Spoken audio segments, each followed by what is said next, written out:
Good morning to all student. આજે આપણે સમાસ એ ગ્રામરનો એક પોઈન્ટ ખૂબ જ ઇમ્પોર્ટન્ટ ધરાવે છે.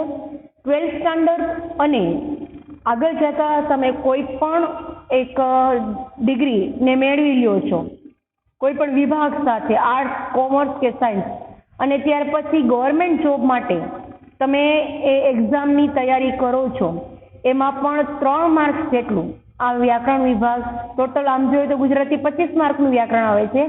એ 25 માર્કમાં 3 માર્કમાં સમાસ પૂછાય છે. 3 ક્વેશ્ચન એવા હોય છે જે સમાસને આધારિત હોય છે. તો આટલું સરસ ઇમ્પોર્ટન્ટ એ ગ્રામરનો ટોપિક સમાસ.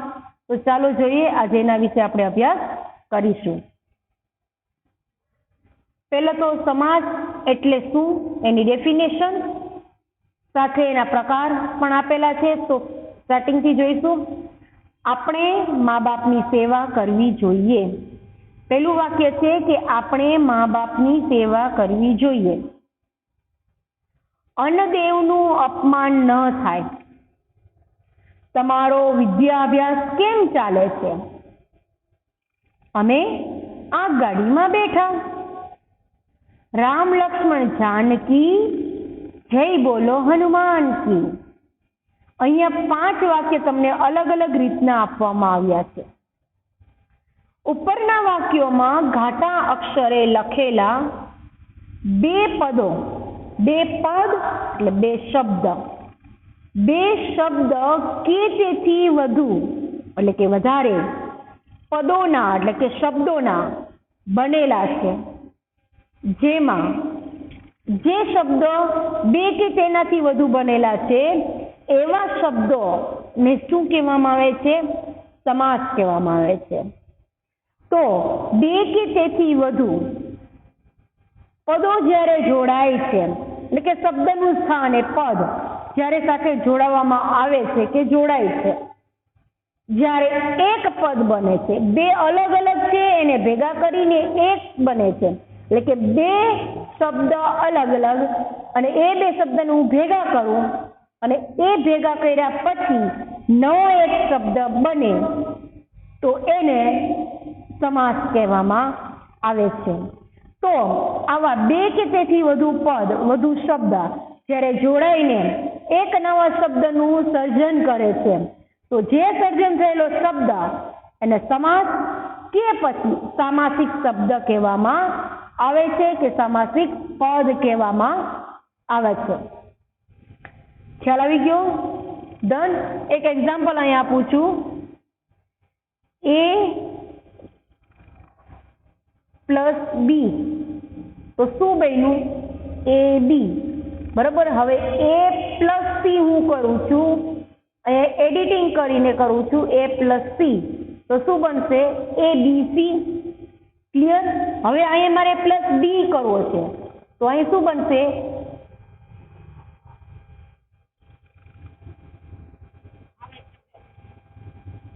અહીંયા હું ડી કરું છું તો શું બનશે? ABCD. બરોબર. જો પહેલા શું હતો? A એકલો હતો, B પણ એકલો હતો, C પણ એકલો હતો અને D પણ એકલો હતો. તો મારે આ ચારેયની જરૂરિયાત પડી તો ચારેયને મેં શું કરી દીધા? જોડી દીધા. પ્લસ કરીને જોડી દીધા. હવે મારી પાસે શું છે? તો કે આખા ABCD 4 છે. ખ્યાલ આવી ગયા? તો એવી રીતના અહીંયા શબ્દ આપેલો છે તમને. જો આગ, આગ એક શબ્દ છે. આગ પછી ગાડી. બરોબર. હવે હું એને પ્લસ કરું છું તો શું બની ગયો? આગ ગાડી. બરોબર. હવે આ જે આગ ગાડી બનેલો શબ્દ છે એને શું કહેવાય? સામાસિક શબ્દ. ક્લિયર છે એટલી વસ્તુ? ડન. સમજાઈ ગયું? ઓકે, સમજાવું. ઓકે, નો પ્રોબ્લેમ, સમજાવી દઉં. Just a minute.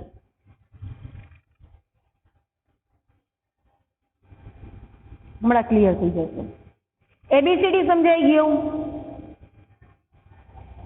ABCD સમજાઈ ગયા? પહેલેથી સમજાય? ઓકે, નો ઇશ્યુ. હવે ઉપરના જે 5 વાક્ય છે એ ધ્યાનમાં રાખો અને સાથે અહીંયા જે હું કહું છું એને ધ્યાનમાં આપો.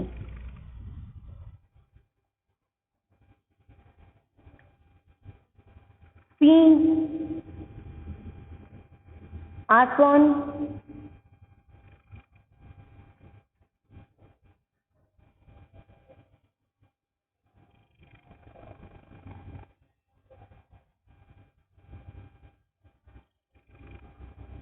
ટપાલ,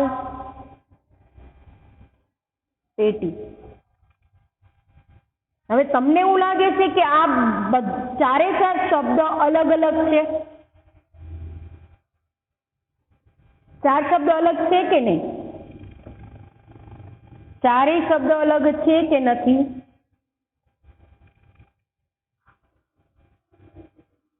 સે યસ યા નો? આ ચારે ચાર શબ્દો અલગ છે કે નથી? હા કે ના? યસ. ઓકે, યસ, અલગ છે. હવે માની લો આ સિંહ ને હું એ નામ આપું, આસન ને હું બી નામ આપું, અહીંયા ટપાલ ને હું સી નામ આપું, પેટી ને હું ડી નામ આપું. ક્લિયર? હવે મારે જે જરૂરિયાત છે એ જરૂરિયાત મુજબ હું એ બી ને કમ્બાઇન્ડ કરીશ, બેને ભેગા કરીશ. તો શું થશે?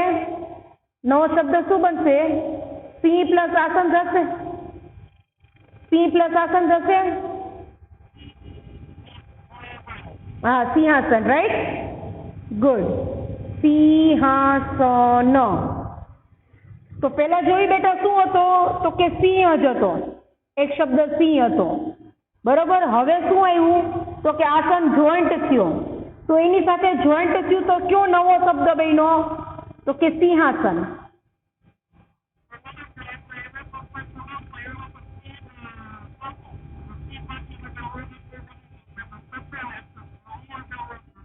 પહેલા મારી વાતને પૂરી ક્લિયર હજી પછી હું તમને કહીશ શું કામ સિંહ ને આસન જ, શું કામ સિંહ ને ટપાલ નથી, શું કામ આસન ને પેટી નથી, હું તમને કહું. પણ પહેલા આટલું તો સમજો. પહેલા ઘઉં છે, ઘઉંનો લોટ બને છે, પણ પહેલા રોટલી સમજી લો, પછી પૂરી ને પરોઠા ને થેપલા સમજશો. ક્લિયર? આટલી વસ્તુ ક્લિયર છે? સિંહાસન. સે યસ યા no? Okay, done. Okay, done. હવે નેક્સ્ટ સી અને ડી ને હું પ્લસ કરું છું તો બનશે ટપાલ પેટી. બરોબર? ટપાલ પેટી આખો. ટપાલ પેટી એટલે કે જે ટપાલ હોય, પોસ્ટ, એ એક ડબ્બામાં નાખવામાં આવે છે, ત્યાંથી એ ટપાલ લઈને ઘરે ઘરે વેચવા માટે જાય. તો એ જે લાલ ડબ્બો હોય એને ટપાલ પેટી કહેવાય. ક્લિયર? ટપાલ નાખવાની પેટી, પોસ્ટમેન નો જે ડબ્બો હોય લાલ, સોરી, પોસ્ટ ડબ્બો જે હોય છે એ. ક્લિયર છે? તમે લોકો અત્યારે પત્ર લેખન ન લખ્યું હોય, બરોબર, કોઈકને પત્ર લખીને તમે એમાં નાખો, ટપાલની જે બોક્સ હોય લાલ કલરનો ડબ્બો એની અંદર નાખો એટલે ટપાલી છે એના નિયત સમય પ્રમાણે એ ખોલે અને એમાંથી જે લેટર છે એ બધા ભેગા કરે અને મેઇન જે બ્રાન્ચ હોય છે ત્યાં બધા ભેગા થાય બધા, અને એરિયા વાઇઝ એને ડિવાઈડ કરે. ટપાલી એરિયા મુજબ લઈ જાય અને આપણા ઘરે દઈ જાય. આ એનું કાર્ય. ક્લિયર છે? બહારગામ મોકલવાનું હોય તો બહારગામ મોકલી દે, ગામનું હોય તો ગામમાં. બહારગામ જાય તો ત્યાંથી ડિવાઈડ થાય, જે તે એનો પગાર હોય ને બેટા. અને આપણે જે મોકલીએ, માની લો હું બોમ્બે મોકલું છું ટપાલ, બરાબર, તો એની જે ટિકિટ આવે એ ટિકિટ 25 રૂપિયાની હોય. એ 25 રૂપિયા ફાઇન હું ભરું ત્યાં, એટલે મને ટિકિટ આપે, લઈ આવું તો એનો ચાર્જ થાય, એ ચાર્જ થાય. હા, લાગે, ચાર્જ લાગે. બંધ કવર હોય તો 10 રૂપિયાનો માંગવાનો હોય, ટિકિટ લેવી પડે. માની લે તે ટિકિટ વગર મને મોકલી દીધું એમનેમ કવર, બરોબર, તો ટિકિટ વગરનું તે કવર મને મોકલ્યું છે એટલે મારી ઘરે આવે તો એનો દંડ વસૂલાય. 10 રૂપિયાની ટિકિટ તે નથી લગાડી તો મારે 15 રૂપિયા 5 રૂપિયા એક્સ્ટ્રા મારે દંડના ભોગવવો પડે. એક એક્ઝામ્પલ દઉં છું. હકીકત છે અત્યારે કેટલું દંડ છે એ નથી ખબર, સમજાય છે? પણ એ દંડ સ્ટેમ્પ આવે, હા, સ્ટેમ્પ આવે અને સીની આકૃતિ વાળું હોત આવે છે ટિકિટ, અલગ અલગ હોય છે પૈસા પ્રમાણે, અલગ અલગ એના ચિહ્ન ચિત્ર એ રીતનું હોય છે.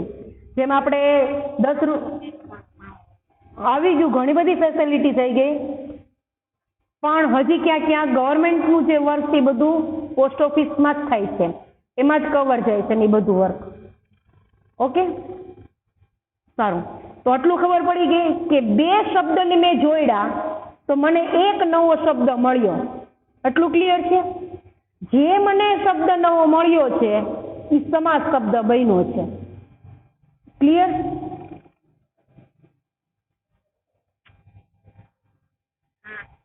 ઓકે. તો જે મને નવો શબ્દ મળ્યો એ સમાસનો શબ્દ છે. તો સમાસ એટલે એવા બે શબ્દ કે ત્રણ શબ્દ થી બનેલો એક શબ્દ. બે કે ત્રણ, અહીંયા હું ત્રીજો શબ્દ એક કહીને પણ નાખું અને એડ કરું, જેમ ABCD, બરાબર, તો એ નવો શબ્દ બન્યો, અને જે નવો શબ્દ બન્યો છે એ સમાસ. હવે તમને જે પ્રશ્ન હતો કે મેડમ A અને C ન થાય, ન જ થાય, સી ટપાલ, એવો કોઈ મિનિંગ નથી. ગુજરાતી ભાષામાં જે આ શબ્દથી શબ્દ જોડાય અને નવો શબ્દ જે બન્યો છે એ કંઈક ને કંઈક મિનિંગ ધરાવતો હોય છે, તો ને તો જ ઈ સમાસના વ્યાકરણમાં એનું સ્થાન છે. મિનિંગ વગરના, એક મિનિટ, મિનિંગ વગરના કોઈ પણ શબ્દનું સ્થાન વ્યાકરણના કોઈ પણ વિભાગમાં નથી. એટલું સમજી લ્યો. જે શબ્દ બન્યા છે એ કઈ રીતના બનાવ્યા છે, કેમ બનાવ્યા છે, એના વિશે વિસ્તારથી જણાવતી માહિતી એટલે ગ્રામર. અલગ અલગ વિભાગ, અલગ અલગ ટોપિક નામ આપી ને ગ્રામરની આખી રચના થઈ છે. આટલું ક્લિયર? બોલ, શું પ્રોબ્લેમ? તો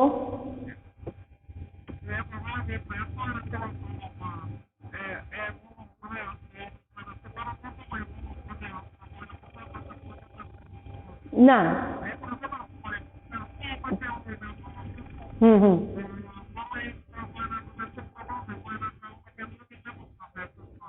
ના, એવું ન થાય બેટા.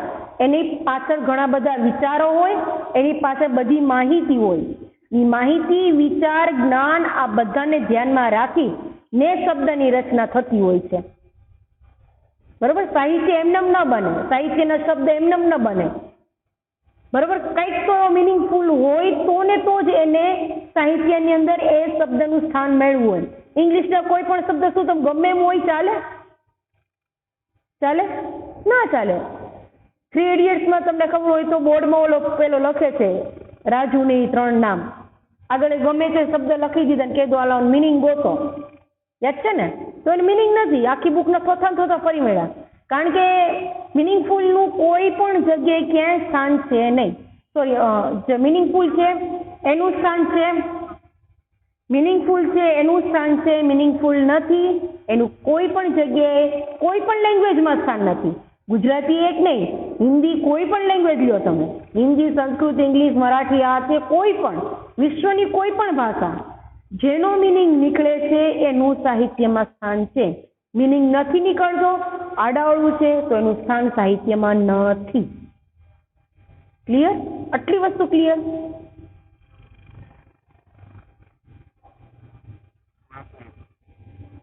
હવે અહીંયા કોઈને, આમાં કોઈને કઈ ડાઉટ?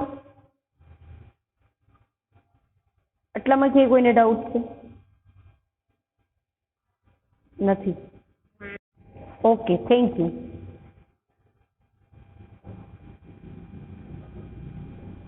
તો અહીંયા ઉપર આપેલા 5 વાક્ય, જેમાં અન્ન, દેવ, અન્ન પ્લસ દેવ એટલે અન્નદેવ મેળા, માં અને બાપ એ બે શબ્દને જોઈન્ટ કર્યા એટલે મા બાપ થયા.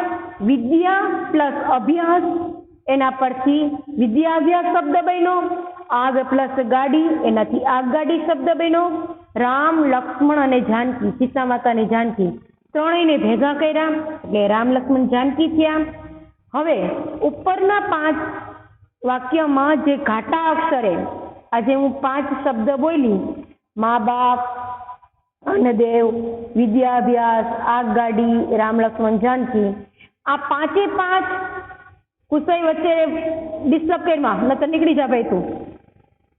ઉપરના વાક્યોમાં જે ઘાટા અક્ષરે લખેલા બે કે એનાથી વધારે શબ્દોથી બનેલા જે શબ્દ છે એને સમાસ શબ્દ કહેવામાં આવે છે.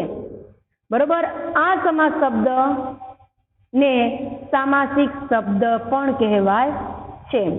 આટલી વસ્તુ ક્લિયર. ઓકે. નેક્સ્ટ,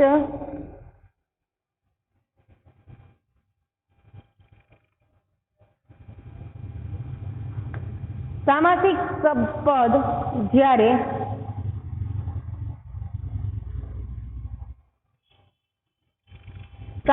પદ જ્યારે બે પદોનું એટલે કે બે શબ્દ, એ બે શબ્દો કોઈ પણ વાક્યના પદને સ્થાને હોય. હવે આ એક વાક્ય છે. પદ એટલે શું? તમને પદ એટલે કે એની જગ્યા.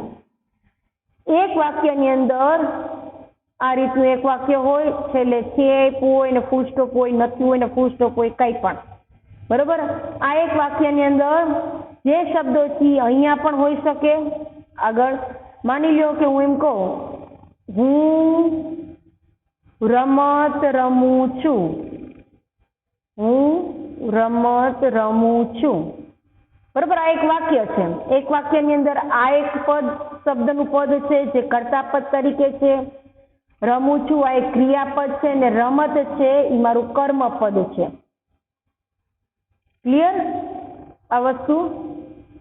બરોબર. તો હું છું કર્તા, રમત મારું કર્મપદ અને રમું છું એ મારી શું છે? ક્રિયાપદ. રમવાની જે ક્રિયા છે અહીંયા ત્રણ પદ દર્શાવ્યા છે.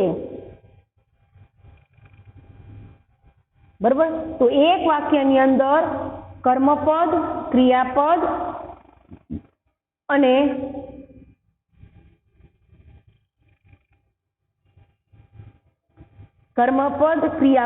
કર્તાપદ હોય છે. આટલું ક્લિયર? ડન. ઓકે. હવે એવા ઘણા વાક્યો હોય છે બેટા કે જેમાં કર્મપદ જે છે એ કર્મપદ બે પણ હોય. પ્રથમ કર્મપદ અને દ્વિતીય કર્મપદ એ રીતના પણ આવે. અત્યારે જસ્ટ માત્ર તમને ખાલી જાણકારી માટે કહું છું. બરોબર. પછી જેમ જેમ આગળ એની જરૂરિયાત પડશે એ રીતના હું તમને કહેતી જઈશ. હવે અહીંયા જો